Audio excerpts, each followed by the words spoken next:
अस्सलाम वालेकुम my dear students. आइए बगैर कोई देर किए अभी शुरू करते हैं 2024 का फेडरल बोर्ड का बिजनेस मैथ का पेपर। और उसका जो सेक्शन बी है ये पार्ट 2 है। 2024 का पार्ट 2 वीडियो का पार्ट 2 है।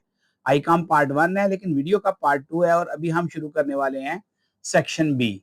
सेक्शन बी देखिए स्टूडेंट, आपके सामने नजर आ रहा है आपको, ये 24 नंबर का पेपर है। कितने मार्क्स का है? 24 नंबर का। ये मैंने जो रेड कलर का बिल्कुल लेफ्ट साइड पर मार्क किया है, ये है चैप्टर्स।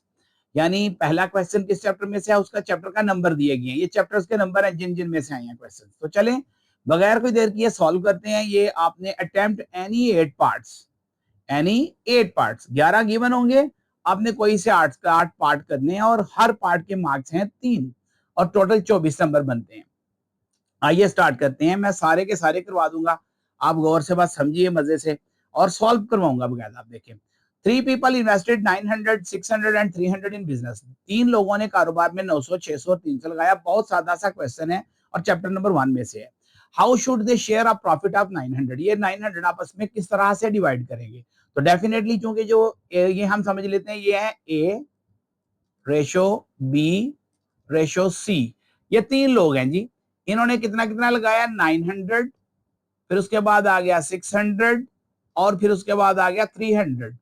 इन्होंने पैसा लगा के कारोबार किया और टोटल प्रॉफिट कितना कमाया इन्होंने? लास्ट पे इन्होंने कमाया जी 900 प्रॉफिट कमाया है। और ये 900 तीनों में डिवाइड होगा इस रेशो से। अब चूंकि ये बड़े हैं जरा, तो इनके 2-2 जीरो काट दीजिए ताकि ये सिंप्लीफाई होकर छोटी अमाउंट आ जाए। अब इसका सम ऑफ रेशो ले लेंगे अगले स्टेप में। क्या ले लेंगे? सम ऑफ रेशो। कहीं भी एब्रीविएशन नहीं आपने लिखनी, जिस तरह मैंने टीपी लिखा आपने टोटल प्रॉफिट लिखना है, ये याद रखिएगा, या शेयर ऑफ प्रॉफिट लिखना है। सम ऑफ रेशियो इस तरह लिख के फिर आप 9 प्लस 6 प्लस 3 इन तीनों को ऐड कर दें तो कितना बनता है? 9 और 6 15 एंड 3 18। ओके 18, यानी ए का शेयर है 9/18, बी का शेयर है 6/18 और सी का शेयर है 3/18। कैलकुलेटर अब आपने रेडी रखना है साथ। ठीक है, अब ए का शेयर कितना होगा? टोटल प्रॉफिट कितना है? 900। हम लिखते हैं ए शेयर। इस तरह सॉल्व कर देता हूं ताकि सामने क्वेश्चन भी रहे और आपको समझ भी आ जाए। अभी आप देखिए 900 जो कि टोटल प्रॉफिट है मल्टीप्लाइड बाय ए का शेयर बनता है 9/18, यानी 9/18। डन हो गया। अब क्या करें आप? 900 को 9 से मल्टीप्लाई करें, जो भी आंसर आता है उसको 18 पर डिवाइड कर दें तो आपका आंसर आएगा 450। क्या आएगा? 450, यानी ए का शेयर है 450। इसी तरह बी का शेयर क्या है? अब देख लीजिए बी का क्या शेयर है? 6/18। तो इधर लिखेंगे 450 मल्टीप्लाइड बाय 6/18। भाई क्लियर है या नहीं क्लियर? अब इसको हम 450 को 6 से मल्टीप्लाई कर दें। कैलकुलेटर पकड़े आप, कैलकुलेटर से करेंगे हम। कैलकुलेटर आपके पास होना चाहिए। मल्टीप्लाई करें, फिर जो आंसर आता है उसको 18 पर डिवाइड करें तो आपका आंसर आएगा 300। सॉरी, इधर 900 लिखना है ना, सॉरी इधर आपने 900 लिखना है जी। जहां मैंने गलती से 450 लिख दिया, इधर आपने लिखना है 900, क्योंकि टोटल प्रॉफिट लिखना है ना इधर आपने। 900, यस सॉरी। ठीक है, इसको 6 1 6, 6 3 18 एंड 3 3 9, तो 300 आंसर आएगा। बी का आंसर आ गया 300, उसका शेयर। अब आगे आ गया सी। ओके, सी का शेयर क्या है? 3/18। डन हो गया। टोटल प्रॉफिट कितना है? 900 मल्टीप्लाइड बाय 3/18। 3 1 3, 3 6 18। ओके, तो यहाँ 150 आपका आंसर आएगा। मल्टीप्लाई करिएगा, मैं सिंप्लीफाई कर रहा हूं, आप मल्टीप्लाई कर दीजिएगा। तो आपने देखा ये क्वेश्चन नंबर जो 1 था ये आपके सामने मैंने पूरा का पूरा सॉल्व किया। अभी आगे चलते हैं क्वेश्चन नंबर 2 पर। कहते हैं अ मोटरसाइकिल वर्थ 29,500। कहता है एक मोटरसाइकिल है, उसकी जो प्राइस है P इज इक्वल टू, मैं प्राइस लिख दूंगा, आप प्राइस पूरा लिखिएगा, 29,500। और उसका जो लॉस है ये गिवन है, तो लॉस लिखना है। Loss is equal to 40%। ये हमने बेच दिया है लॉस पर, क्योंकि हो गया क्या था? हादसा, एक्सीडेंट हुआ। हमने इसे, इतने की मोटरसाइकिल थी, हमने 40% लॉस पर बेच दी। कहता है फाइंड द लॉस। कहता है लॉस को फाइंड करो और ये भी बताओ कि ये मोटरसाइकिल कितने में बेची, तो मैं इधर ही करने की कोशिश करता हूं, नो वरीज, जरा गौर से देखिएगा। तो इधर आ जाएं, ये कुछ इस तरह से होगा, पहले तो लॉस निकालेंगे हम, ठीक है जी। तो लॉस ऐसे निकलेगा 29,500 यानी प्राइस मल्टीप्लाइड बाय रेट जो कि 40 है, डिवाइडेड बाय 100, डिवाइडेड बाय 100। तो अभी देखें कि आपका जो लॉस है वो क्या आया, जल्दी से मल्टीप्लाई करते हैं, 29,500 को 40 से मल्टीप्लाई करें और जो आंसर आता है उसको 100 पर डिवाइड करें, तो आप कहेंगे कि सर आंसर आया है 11,800। मेरा 11,800 आया कैलकुलेटर पर। ये इतना लॉस हो गया हमें, ये हमें हो गया लॉस। क्या हो गया हमें? लॉस, ये वाला 11,800। ठीक है, अब हमने बेचा फिर कितने में उसे, तो अब हम क्या करेंगे, प्राइस में से लॉस को लेस कर देंगे। प्राइस है 29,500 और उसमें से 11,800 को आप माइनस कर दीजिए, तो आपको आइडिया हो जाएगा कि हमने जिसके आगे बेची उससे हमने कितने पैसे लिए, मतलब कितने में बेची। तो 17,700 आपका जो है ना आंसर आ रहा है। भाई क्लियर है, 29,500 में से 11,800 लेस कर दिया जो लॉस था, तो ये आपने इतने में उसे बेच दी। अभी आगे चलते हैं स्टूडेंट, अगला क्वेश्चन है क्वेश्चन नंबर 3, और ये किस चैप्टर में से है, देखें 5 में। ये वाला चैप्टर किस में से है? 2 चैप्टर में से था। तो थर्ड क्वेश्चन है, कहता है find the solution set of x is equal to y। क्या है? x is equal to y।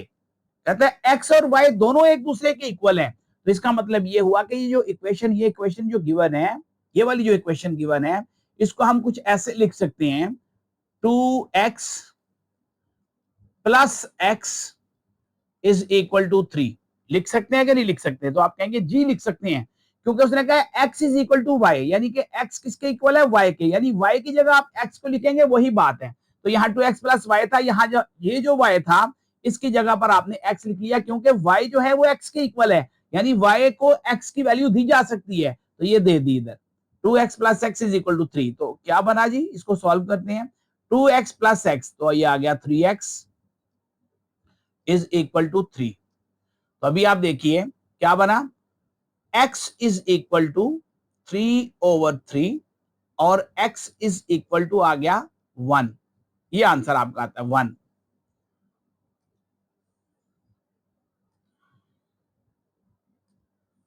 Ji 1 answer आ गया। ये x इज इक्वल टू क्या आ गया?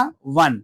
तो हम ये भी कह सकते हैं अब कि x इज इक्वल टू 1 और y इज इक्वल टू 1। ये आंसर हमारे आ गए।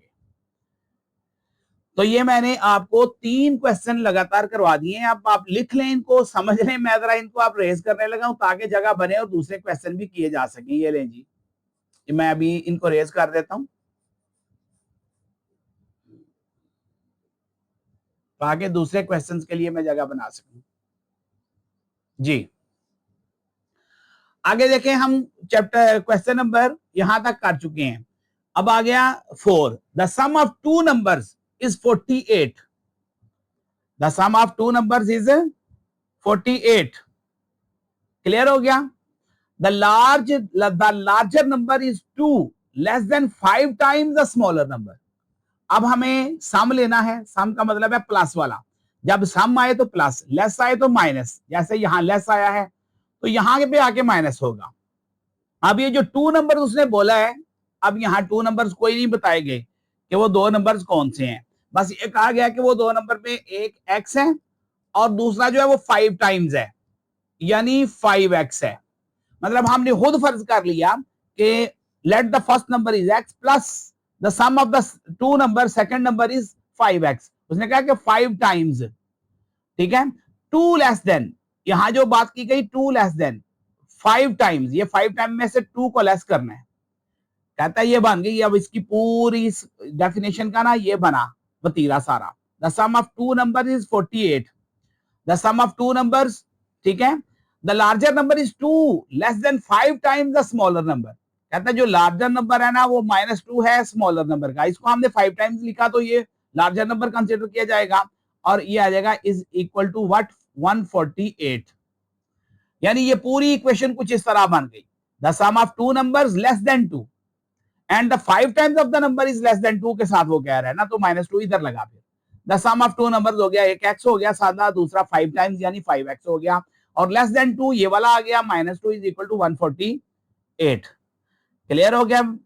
अभी हम इसकी मदद से x की वैल्यू फाइंड कर लेंगे, ठीक है, इस सारी इक्वेशन की मदद से। अब देखिए 5x प्लस x, तो बताइए क्या होता है, तो आप कहेंगे सर 6x होता है। -2 इज इक्वल टू 148।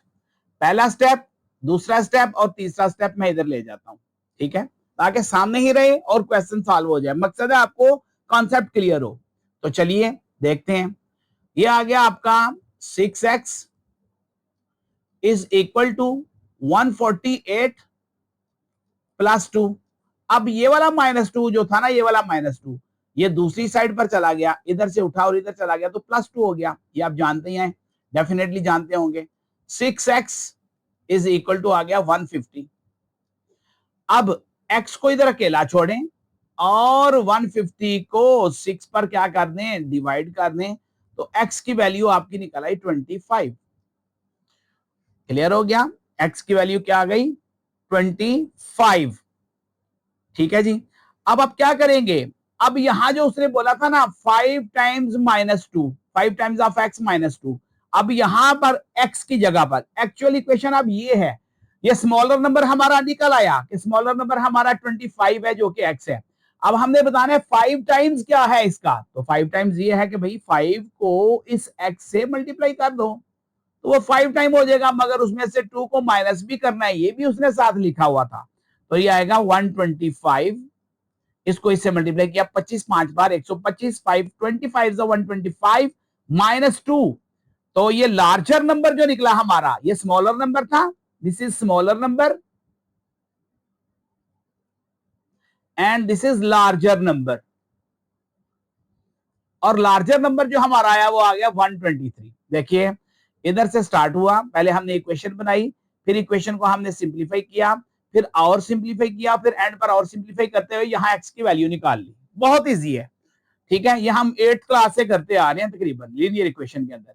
अब ये देखिए 5x -2, चूंकि लार्जर नंबर निकालना है तो वो 5x -2 था, 5 times of the number less than 2, तो 5x -2, तो यहाँ x की वैल्यू 25 लगा दी, 125 बना, इसको मल्टीप्लाई करके 2 को निकाल दिया तो 123 आपका आंसर आ गया। इसको भी नोट कर लीजिए स्टूडेंट। हाँ जी, चलें जी आगे चलते हैं जी। पांचवा क्वेश्चन जी, बहुत इंपॉर्टेंट है पांचवा क्वेश्चन। कहता था कॉस्ट फंक्शन। इस तरह के क्वेश्चन ना स्टूडेंट्स को थोड़े से डिफिकल्ट महसूस होते हैं, क्योंकि टीचर भी नहीं करवाते स्कूलों में, कॉलेजेस के अंदर, तो स्टूडेंट को ये चीजें मुश्किल लगती हैं थोड़ी सी। हर एक की बात नहीं करना, लेकिन मोस्ट ऑफ द स्टूडेंट्स को ये टफ लगती है, तो ये भी मैं सॉल्व करूंगा। इसको मैं मिटा देता हूँ, आप नोट कर लीजिएगा, उम्मीद है आप इजीली स्टॉप करके नोट कर सकते हैं, कोई मसला नहीं है। आइए स्टार्ट करते हैं अगला क्वेश्चन अब, ताकि क्लियर हो जाए सब कुछ जी। और ये जो 4 क्वेश्चन था, ये हमारा आया था चैप्टर नंबर साइमल्टेनियस इक्वेशन का, जो लीनियर इक्वेशन वाला जो चैप्टर है ना, उसमें से आया, वो मिट गया जो मैंने लिखा हुआ था, मेरे भी दिमाग से स्किप हो गया, नो वरीज। अच्छा जी देखिए, कहता the cost function of c of x is equal to 0.005x plus 0.80 where x is the cost of the item. कहता है जहां पे x जो है ना वो आइटम की कॉस्ट है। What is the cost of 84 items. तो कहता है बताइए 84 आइटम्स की कॉस्ट क्या होगी। भाई क्लियर है कि नहीं क्लियर। अब यहां 84 आइटम्स आ गया, इनको हम x की जगह पर फंसा देंगे, क्योंकि यही हमारे पास ऑप्शन है, क्योंकि यहां हम x को 84 कंसीडर करेंगे, क्योंकि आइटम्स की तरफ जाना है तो ये आइटम्स ही हैं 84, तो x की तरफ चलते हैं कि हमें फिर एक की कॉस्ट अल्टीमेटली पता चल जाएगी। अब हम इसको कुछ इस तरह से सॉल्व करेंगे स्टूडेंट, देखिए कुछ इस तरह से हम सॉल्व करेंगे। मैं ऊपर ले जाता हूं, इधर इधर इधर कर लेता हूं, ये क्वेश्चन नंबर 5 में इधर सॉल्व करने लगा हूं, फिर जगह बना के। The cost function of C x, C है ना, तो x हम लिख लेंगे 84 इज इक्वल टू 0.005 x है ना, तो उधर आगे लिख लें 84, ओके, प्लस 0.005 80। तो कैलकुलेटर जल्दी से पकड़े, 0.005 को मल्टीप्लाई करिए किससे, 84 से। मैं अगर चाहूं तो इधर से कैलकुलेटर निकाल सकता हूँ, ये देखें मैंने इधर रखा हुआ है, ये भी मैं आपको बता दूं, ये देखें इधर मैंने रखा हुआ है कैलकुलेटर, ये ठीक है। और अगर मैं इधर, टाइम लगेगा ना इसलिए मैं नहीं लगा रहा, लेकिन मैं चले करता हूं आपके सामने। 0.005 मल्टीप्लाइड बाय 84, तो ये आंसर आपका आता है 0.42। भाई क्लियर है? तो आप इधर लिख सकते हैं। मैं फिर आप देखें ना, दोबारा मैं इधर जाऊंगा अभी अपनी जगह पर, ये इधर दोबारा जाऊंगा, मुझे इधर दोबारा जाना पड़ेगा, सही है ना? समझ आपको आ गई है? मैंने जस्ट इसीलिए गया था कि आपको समझ आ जाए बात की ना, तो आप आ भी गई है आपको। अब इधर आ जाएगा 0.42, क्या आ गया 0.42 प्लस 0.80, कैलकुलेटर पकड़िए, इन दोनों को ऐड कर दीजिए, तो वेरी सिंपल यार, ये देखिए 1.22। और इस तरह के क्वेश्चन से स्टूडेंट भागता है, और ये देखिए कितना सादा और इजी क्वेश्चन था ये वाला, ठीक है जी। अब क्वेश्चन नंबर 6 पर आ जाइए। कहता है calculate compound interest and for ₹5,000 invested for 6 years at 7% per annum, 7% per annum. कहते हैं पैसा लगाया है 5,000, ठीक है, और 6 सालों के लिए लगाया है, 6 years टाइम है, और 7% मिलेगा और कंपाउंडेड मिलेगा। क्या मिलेगा? कंपाउंडेड। अब मैं दोबारा इसको मिटा देता हूं, इधर इंशाल्लाह मैं करके दिखाऊंगा आपको ये। इसके लिए मुझे कैलकुलेटर दिखाना पड़ेगा, कैलकुलेटर की तरफ भी मैं जाऊंगा, थोड़ी सी कॉम्प्लिकेशन हो सकती है आपको कैलकुलेशन में, क्योंकि मैं चाहता हूं जरा बराबर भी कॉम्प्लिकेशन ना हो जब मैं आपको समझाऊं, तो इसलिए मुझे जाना पड़ेगा, नो वरीज। अभी आप देखिए स्टूडेंट्स, इधर प्रिंसिपल गिवन है। अब पहले मैं आपको कंपाउंड इंटरेस्ट का फार्मूला बता दूं, वो कुछ फार्मूला यूं होता है, A is equal to P into 1 + R/100 raised to per n for number of years, p for principal, r for rate, 100 formula का है, 1 भी फार्मूला का है, और n का मतलब है नंबर ऑफ ईयर्स, यानी यहां आएगा यू कैन से 6। डन हो गया। अब कैलकुलेटर पर इस तरह रेज टू पर 6 किस तरह लेते हैं, कैलकुलेटर के ऊपर ना एक अलामत, एक बटन होता है इस तरह वाला, ये मैं करके भी आपको दिखाऊंगा। इस बटन को दबाए ना, फिर आ जाता है। चले मैं वैल्यूज पहले पुट करता हूं ताकि अमाउंट निकाल सकूं। ए फॉर अमाउंट, अमाउंट से प्रिंसिपल वो है जो हमने कर्जा लिया, अमाउंट वो है, अमाउंट क्या होती है ये मैं बता दूं। अमाउंट होती है प्रिंसिपल यानी असल रकम जमा कंपाउंड इंटरेस्ट। समझ में आया क्या? यानी कि ये जो अमाउंट, इस फार्मूला से जो अमाउंट आएगी वो एक ऐसी अमाउंट आ जाएगी जिसमें हमारा कंपाउंड इंटरेस्ट और प्रिंसिपल दोनों शामिल होंगे।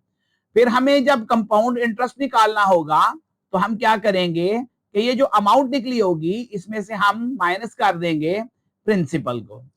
जब प्रिंसिपल को माइनस करेंगे तो हमें कंपाउंड इंटरेस्ट मालूम हो जाएगा। मतलब ये मैं वैसे ही समझा रहा हूं एक्स्ट्रा, अभी मैं इधर वैल्यूज पुट करूंगा। अभी आप देखें स्टूडेंट जी,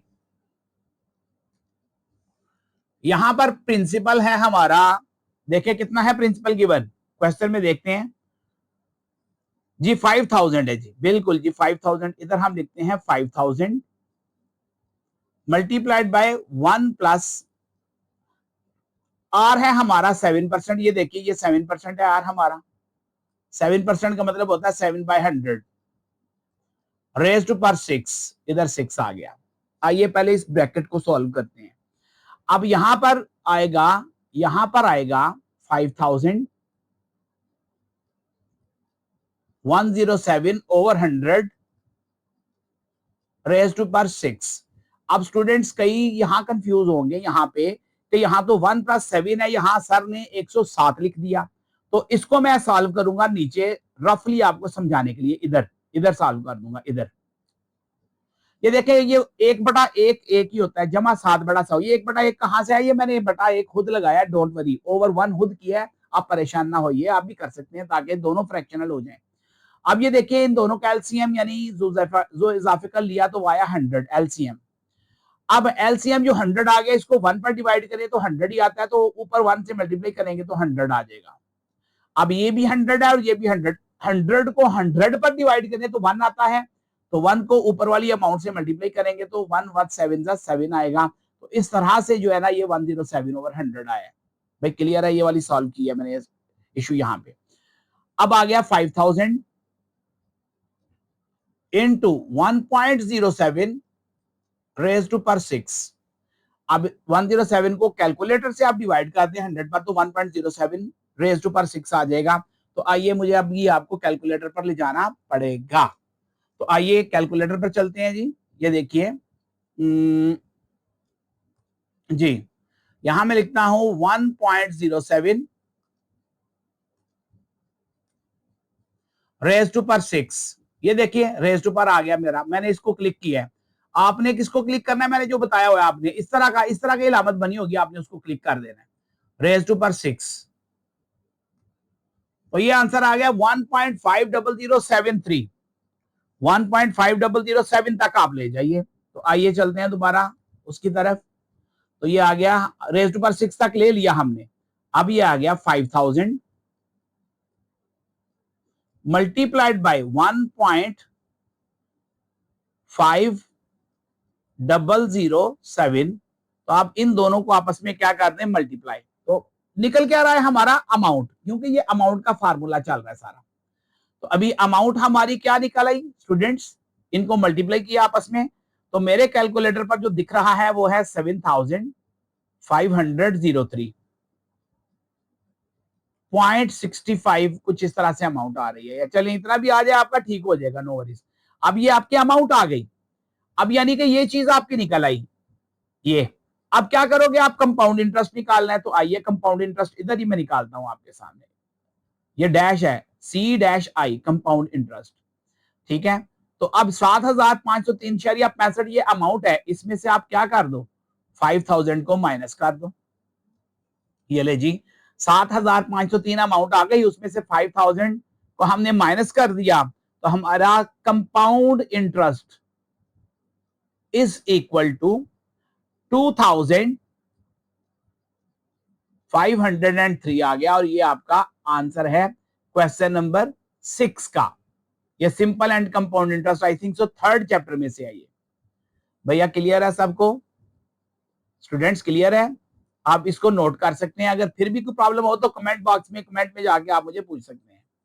आप इसे पॉज करके देखें, रिपीट करके रिवाइज करके देख लें, कोई मसला नहीं है। तो आगे चलते हैं, क्वेश्चन नंबर हमारा 6 भी हो गया।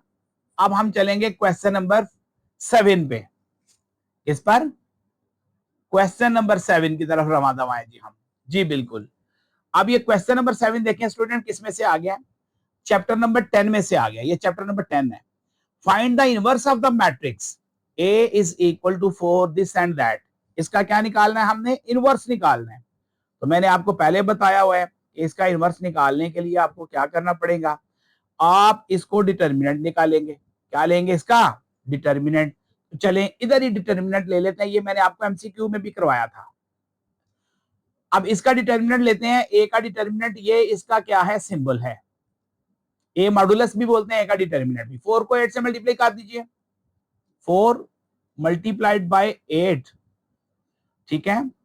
4 मल्टीप्लाइड बाय -8 है, तो यहां -8 कर दीजिए। 4 मल्टीप्लाइड बाय, सॉरी मैं इसे सही तरह करना चाहूंगा ताकि आपको कंफ्यूजन नहीं रहे कोई भी। माइनस प्लस की आपको पता ना गलतियां लगती हैं। तो हम लिखेंगे कुछ इस तरह से, ए मॉडुलस या a determinant is equal to 4 multiplied by -8। जब माइनस से मल्टीप्लाई करें ना, ब्रैकेट कर दिया करें, क्योंकि आगे फिर माइनस आना था कुलिए का। अब आएगा -6 मल्टीप्लाइड बाई 10। क्या आएगा, -6 आ रहा है, तो -6 को किसमें लिखना है, ब्रैकेट में, इस तरह। मल्टीप्लाइड बाय 10, ये जो हम लिखते हैं ना बीच में ब्रैकेट इनटू ब्रैकेट, ये मल्टीप्लाई होता है। मल्टीप्लाइड बाय 10 जी, ओके हो गया। अब देखिए 4 8 32, तो ये आ गया -32, ठीक है। फिर आगे आ गया +60। ये +60 कैसे आया आपको पता चल गया है। माइनस को माइनस से मल्टीप्लाई करें, माइनस इंटू माइनस प्लस होता है, दोनों को जरब दे दें, प्लस आता है। तो 6 को 10 से जरब दी तो ये आ गया, ये 10 है भाई, कुछ और ना समझ लीजिएगा आप, ये 10 है। तो ये 60 आ गया। अब 60 प्लस में से -32 कर दिया, तो आंसर आता है आपका, अल्लाह भला कर, 28। क्या आंसर आता है, 28। भाई क्लियर हो गया या नहीं, मुझे ये बताइए, इसको मैं थोड़ा सा कर दूं। अब मुझे उम्मीद है कि डिटर्मिनेंट आपको समझ आ गई है। अब ए इनवर्स हमने निकालना है। डिटर्मिनेंट हमारा 28 निकला है, तो उसका फार्मूला है 1/28, यानी 1/a का डिटर्मिनेंट डिवाइड और इनटू ये करेंगे कि इनकी जगह बदल देंगे, प्लेसेस इनकी बदलेंगे। यहां 4 है ना, यहां लिख लेंगे -8, और ये 10 है तो इसे लिख देंगे -10। ठीक है, अब यहां -6 है तो इधर लिख देंगे 6, और यहां -8 था तो यहां लिख लेंगे 4। मतलब वो जो रूल मैंने एमसीक्यूज में आपको समझाया था कि इनकी जगह बदलनी है, यानी 4 और 8 की जगह बदली है। देखें 4 और 8 की जगह बदल दी कि 8 की जगह पर 4 आ गया और 4 की जगह पर 8 आ गया। भाई क्लियर है, और -8 आ गया, और इधर से इनके सिंबल्स बदले, -6 था तो +6 हो गया, ये +10 था तो -10 हो गया। तो यही जनाब आपका आंसर है, इससे आगे कुछ नहीं करना। ये आपका क्या हो गया, 10 चैप्टर का फाइंड इनवर्स वाला 10 चैप्टर का 7 जो शॉर्ट क्वेश्चन था, ये आपका मैंने पूरा सॉल्व कर दिया। तो मैं इसे अब इरेज कर दूंगा ताकि जगह बनी रहे और आगे कोई काम किया जा सके। उम्मीद है आपको बेहतरीन समझ आ रही होगी। थोड़ा सा लंबी जरूर वीडियो है, लेकिन आप रिलैक्स होकर देखें, क्योंकि आपके फ्यूचर का मामला है, आपने उधर भी तो टाइम लगाना ही है ना। तो इसलिए मैं अभी बड़ा शॉर्ट कर रहा हूं। मेरा दिल था कि मैं बड़ी डिटेल में बनाऊं, लेकिन टाइम बड़ा लग जाना था, आपने बोर हो जाना होता है ना, फिर मसला ये है सारा आपका भी। अब देखिए 8th number, question number 8, ratio of the ages of 3 children. कहता है 3 बच्चे हैं। कितने हैं, 3 बच्चे। उनकी एजेस की जो रेशियो है ना वो 251 है। The sum of their ages is 32, और उन सब का जो सम ऑफ एजेस है वो 32 है। Find the ages of the youngest and the eldest children. कहता है सबसे छोटे का और सबसे बड़े का क्या बताइए, एज बताइए। कोई मसला नहीं है ऐसा। 3 बच्चे हैं ना, कितने बच्चे हैं टोटल, 3। तो उनका जो रेशियो है वो है 2:5:1, और सम है उनका 32। क्लियर हो गया। अब टोटल पार्ट देखते हैं वो कितने बनते हैं, तो इनका सम ऑफ रेशियो लेते हैं। 2 + 5 + 1 = 8। डन हो गया जी। तो अब ये जो सम ऑफ एजेस है 32, उसको अगर हम टोटल पर डिवाइड करें, जो कि 8 बन रहा है इन सब की एजेस का सम, तो सबसे छोटा बच्चा फिर कितने साल का होगा आपके ख्याल से। तो यंगेस्ट चाइल्ड जो है वो तो दिख रहा है जनाब वाला 4 साल का। सीधी सी बात है। अब जब यंगेस्ट चाइल्ड जो है वो 4 साल का है, तो जिसकी रेशियो 5 है, जिसकी रेशियो क्या है 5, तो वो कितने साल का होगा उसका देख लेते हैं। तो 5 को 4 से मल्टीप्लाई करिए ना, तो वो 20 इयर्स का है। कितने साल का है, 20 इयर्स का। इसका मतलब है यंगेस्ट जो है उसकी एज 4 है, और जो यंगेस्ट का नंबर होगा उसको सम ऑफ रेशियो से जो है ना 5 के साथ मल्टीप्लाई कर दें तो वो 20 इयर्स का है। तो यंगेस्ट और एल्डेस्ट उन्होंने बताया था, वही हमने बताने हैं। तो ये हमने बता दिया जी, यंगेस्ट जो है वो 4 इयर्स का है और एल्डेस्ट जो है वो 20 इयर्स का है।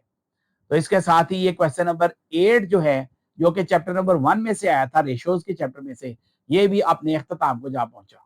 इसको भी मैं करता हूं रिमूव यहां से। ठीक है जी। तो आइए अब आगे चलते हैं। अगला है क्वेश्चन नंबर 9। बहुत इजी क्वेश्चन है, कोई मसला नहीं है। थोड़ा सा, और इस तरह के क्वेश्चन से भी स्टूडेंट बड़ा भागता है, और यहाँ होते हैं बड़े इजी क्वेश्चन है। अब ये देखिए, ये है x-1/4 -x-2/6 = 2/3। ठीक है, अब हमने इसमें वैल्यू निकालनी है x की, तो that's very much simple.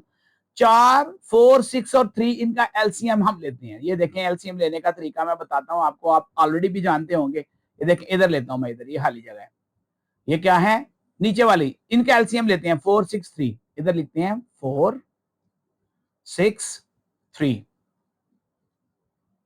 Okay जी। अब इनको पहले 2 के टेबल पर लेकर जाते हैं। जब भी एलसीएम लेना आपने कोशिश करनी है स्मॉलेस्ट प्राइम नंबर पर लेकर जाए, जो 2 है।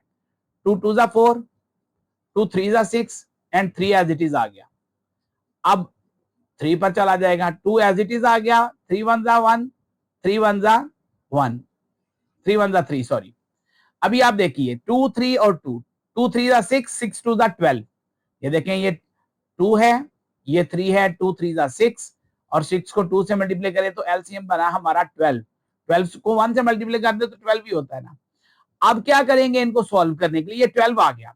अब हर इस टर्म को 12 से मल्टीप्लाई कर देंगे, हर टर्म को। जैसा कि पहली टर्म है x माइनस 1/4, ठीक है, हम लिखते हैं 12 मल्टीप्लाइड बाय x माइनस 1/4। फिर आगे है माइनस का इंडिकेशन, फिर आगे लिखेंगे 12 multiplied by x minus 2/6। Done हो गया जी। फिर ये बाहर वाला रह गया इज इक्वल टू वाला, इधर लिखेंगे 12, नीचे कर देता हूं 12 मल्टीप्लाइड बाय 2/3। सही हो गया ना, आगे जगह नहीं थी इसलिए नीचे कर दिया और मिटाना भी नहीं चाह रहा अभी इसको मैं। अभी देखिए सिंप्लीफाई करें, 4 1 जा 4, 4 3 जा 12। भाई 4 का टेबल तो आता है ना सादा सा, 6 एक बार 6, 6 दो बार 12, यानी 6 2 जा 12। ये आ गया 3 1 जा 3, 3 4 जा 12। तो अब देखें सिंपल हो गया, फ्रैक्शन खत्म हो गई, बटे शटे जो आपको डरा रहे थे बटे सारे खत्म हो गए। तो ये आ गया आपका 3 को x से मल्टीप्लाई किया तो आपका आ गया 3x, 3 को -1 से मल्टीप्लाई किया आ गया -3, ठीक है। उसके बाद देखिए क्या है, -2 को x से मल्टीप्लाई किया तो ये आ गया -2x, ये -2 है ना, ये -2 बनता है तो -2x, और माइनस को -2 से मल्टीप्लाई कर दिया तो आ गया 4। इसी तरह से इज इक्वल टू में चले जाएं तो इज इक्वल टू में 4 को 8 से मल्टीप्लाई कर दें, क्योंकि 3 1 1 3 4 12, ये 4 into 2 आया हुआ है तो ये आ गया 8। तो ये बन गया 3x, क्या आ गया 3x में से ये -2x, इनको इकट्ठा कर लेते हैं, ऐसे कोई मसला नहीं है, स्टेप का क्या है, 3x minus 2x minus 3 plus 4 is equal to 8। इस तरह कर लेते हैं। डन हो गया जी। अभी हम इसको सॉल्व करेंगे, 3x में से 2x निकल गया तो सिर्फ क्या बच गया आपके पास x। अब -3 में से +4 निकल गया तो आपके पास आ गया +1 इज इक्वल टू 8।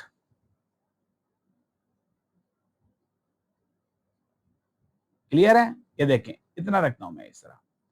ओके हो गया। अब x इज इक्वल टू 8, ये +1 उधर जाके -1 हो जाएगा, ये इक्वल टू है भाई, कुछ और ना समझ लीजिएगा। x इज इक्वल टू 8 -1, तो ये आ गया x इज इक्वल टू 7।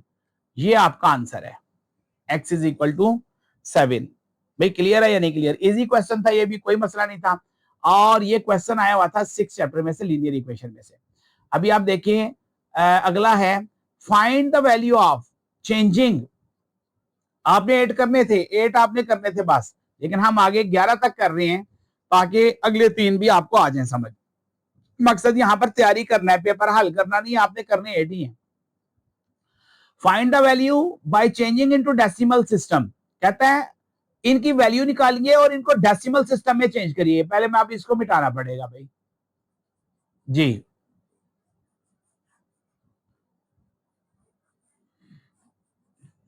ये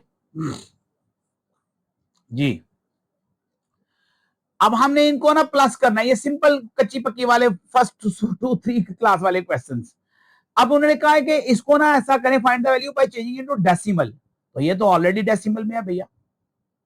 इसको थोड़ा सा मैं जूम कर लेता हूं, ये देखें ना,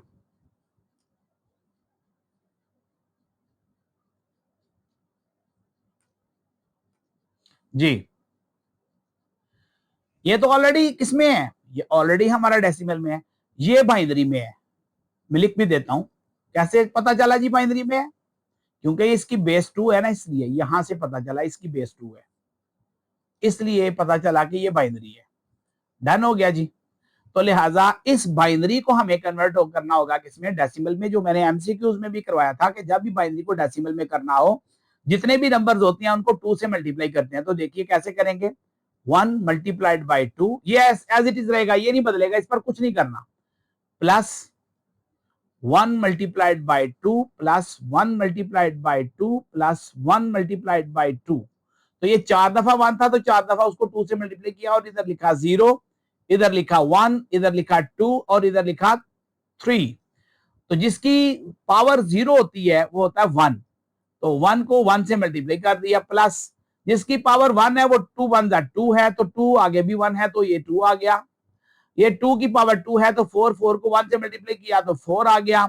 2 की पावर 3 का मतलब है 8, तो 8 को 1 से मल्टीप्लाई किया तो 8 आ गया। 8 प्लस 4 कितना हो गया 12, 12 प्लस 2 कितना हो गया 14, 14 और ये वाले 2 कितने हो गए 16, तो ये आपका आंसर आ गया 16। सॉरी, ये 2 1 2 है, ये सिर्फ एक आना है भाई, ये मैंने 2 लिख दी है 2, ये मल्टीप्लाई थे ना, इधर एक आना है जी 2, ये 1 2 1 1 इंटू 1 था ना, तो ये 1 आना है इधर, सिर्फ इधर 1 आना है, तो इसका आंसर आता है 15 डेसिमल बेस 10। अब ये आ गया कुछ इस तरह से 945 प्लस 15 और आगे लिखेंगे बेस 10, बेस 10 और इनको प्लस कर लेंगे। अब सिंपल हो गया कि जो बाइनरी था उसे डेसिमल में बदल दिया, 10 के निजाम में बदल दिया, तो अब इनका आंसर आ गया 960, 960 बेस 10। तो ये आपका क्वेश्चन नंबर 10 जो है ना वो निकल आया। भैया क्लियर है। आखिरी क्वेश्चन रह गया आपका 11, ये चैप्टर नंबर 10 में से है, मैट्रिसेस में से। तो आइए अब इसको करते हैं, मैं इसको मिटाता हूं, नोट करना है नोट कर लीजिए आप जी, मैं मिटाने लगा हूं अभी से, ये लीजिए, ये मिट गया, इरेज हो गया, डन। अभी आगे देखते हैं, लास्ट क्वेश्चन है आज का। Find the value of x, यानी हमें एक्स की वैल्यू फाइंड करनी है। Is a singular matrix, is a which matrix, singular matrix, तो कोई मसला ही नहीं है। अब उसी तरह से इसको इससे मल्टीप्लाई कर दें, इसको इससे मल्टीप्लाई कर दें और फिर माइनस कर दीजिए। तो आइए करते हैं, हम लिखेंगे कुछ इस तरह से 8 multiplied by 4 minus into 2 multiplied by x, 32 minus 2x, okay, 32 minus है 2x, क्लियर हो गया। अब क्या करेंगे हम, 32 इज इक्वल टू 2x हो गया, यानी माइनस 2x को उठाया और इज इक्वल टू के बाहर लेके, क्योंकि x की वैल्यू फाइंड करनी है। अब 32 x के साथ 2 है, वो इधर आके क्या हो जाएगा डिवाइड, और x रह जाएगा अकेला। 2 1 2, 2 16 32, तो x इज इक्वल टू आपका आ गया, अल्लाह भला करे 16। तो इसके साथ ही आपका शॉर्ट क्वेश्चन पोर्शन जो है ये सारा का सारा अपने इख्तिताम को जा पहुंचा। मैंने 11 के 11 क्वेश्चन आपको समझा के करवाए हैं। जो भी इसको वीडियो को पूरा डिटेल में देखेगा, पेपर में उसको बहुत ज्यादा हेल्प मिलने वाली है, थोड़ी नहीं बहुत ज्यादा। चैनल को सब्सक्राइब करिए और बेल आइकन को क्लिक करिए, ताकि जब भी मैं कोई नई वीडियो अपलोड करूं आपके लिए, जो कि करता चला जाऊंगा, तो फिर आपको वो वीडियो का पता चल जाएगा कि वीडियो अपलोड हो गई है। ठीक है जी, तो थैंक यू, खुदा हाफिज।